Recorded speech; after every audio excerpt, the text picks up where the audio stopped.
Now, as I'm sure you guys already know, Glass, M Night Shyamalan's newest movie and the latest movie in what many people have been referring to as the East Rail 177 trilogy, finally came out this past weekend, and I have been dying to go see it. As anybody who's checked out my channel since the early days might already know, I'm a huge fan of Unbreakable. I personally consider it one of, if not the greatest, comic book movies of all time, and even though it didn't quite reach the same levels, probably because it wasn't trying to, I thought Split was pretty good too. So with two great movies already setting up and fleshing out Shyamalan's superhero universe, I'm sure Glass is going to give us another fantastic and satisfying entry in the adventures of David Dunn, Kevin Wendell Crumb, and Elijah Price, which I'm sure will leave the doors open for things to continue well past this movie.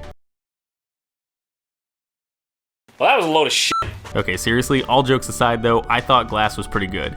You know, after sifting through all the depressing shit. And much like the rest of Shyamalan's work, the ending of the movie features a number of different twists, revealing a ton of new information about this superhero universe, while also apparently setting up a big future for the series. Now, before I get into what all was actually in the ending, I will remind you guys that obviously this video is going to have tons of spoilers for Glass in it, so yeah, you've been warned.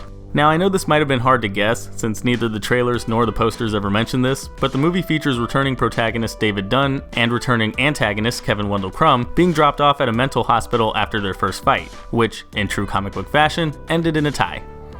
Kind of. Turns out though, they get dropped off at the same place Elijah Price, aka Mr.Glass, was dropped off at after David found out he killed a bunch of people at the end of Unbreakable. Why he's just been hanging around there all this time when he could have easily escaped years ago and continued trying to show people that his theory about superheroes being real was true, I don't really know. What I do know though is that all three men meet psychiatrist Dr. Ellie Staple, who desperately tries convincing them that superhumans aren't real over the course of 3 days. But even though she was making some progress on convincing both David and Kevin's personalities, Elijah refuses to listen and makes one last-ditch effort to prove his theory by forcing another fight between David and Kevin's monstrous alter ego, the Beast. Of course, David escapes, and he and the Beast show off their superhuman abilities in a pretty kick-ass fight. And then all three wind up dead. Everyone died. The end.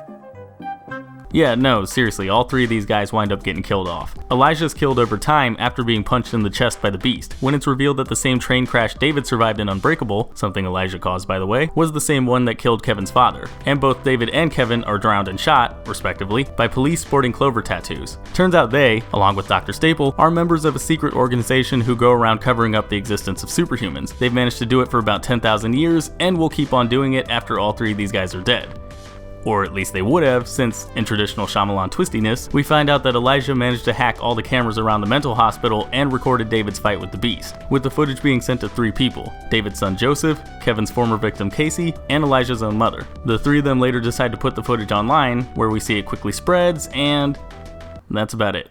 The movie just sort of ends right there. And this goes on and back and forth for 90 or so minutes until the movie just sort of ends.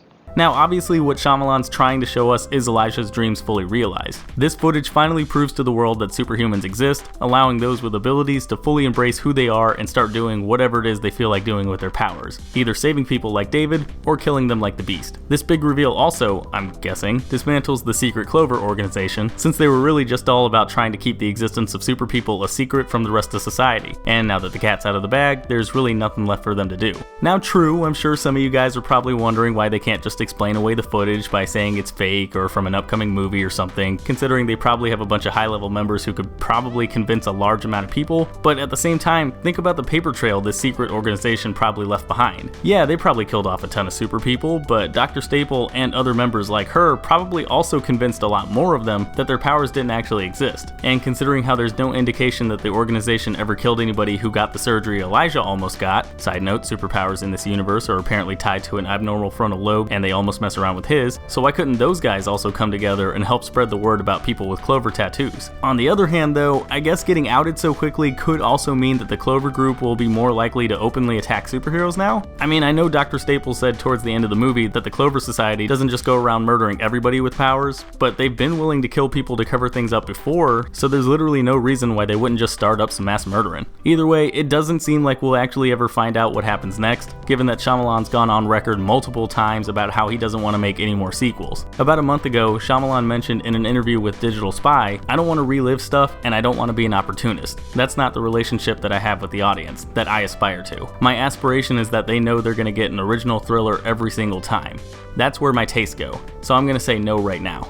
He later followed this up in an interview with IndieWire, stating, "That's not interesting to me. There's no danger in that, or not enough danger. Let's say that. For me, my weapon isn't matching pyrotechnics against pyrotechnics. I'm just not good at it. I just can't. Avengers and movies like that, I mean, I don't even know how they do these things." Honestly though, I think Shyamalan could do a good job with sequels or spin-offs or whatever in this universe. Like I said earlier, I thought Glass was a great movie, and you definitely have to go see it, especially if you're a fan of the other two movies in the trilogy. The acting was good, the action, what little of it we got, was executed well and felt as brutal and dirty as it looked, and the twists were some of the better twists Shyamalan's pumped out in the last few years. And if he really is serious about never making another one of these movies, then it definitely sucks that we'll never get to visit this universe again, but hey, at least it means there's less of a chance that we'll see aliens or trees or whatever be the villains, right? What? No. But anyways guys, that's my take on the ending of M Night Shyamalan's latest movie Glass. If you guys agreed with anything I said in this video, or if you have your own thoughts you want to throw out there, then go ahead and let me know in the comments down below. Otherwise, I will see you all next time. Hey, thanks for watching. If you like this video, then go ahead and click that like button, and if you're new, maybe consider clicking that subscribe button too. I've also got links to my Facebook, Twitter, Twitch, Instagram, and Patreon in the description. You should probably check those out too. And if you want to see more of my content, then you can click the link to my last video. It's right there in the middle of your screen. Alright, and I will see you all next time.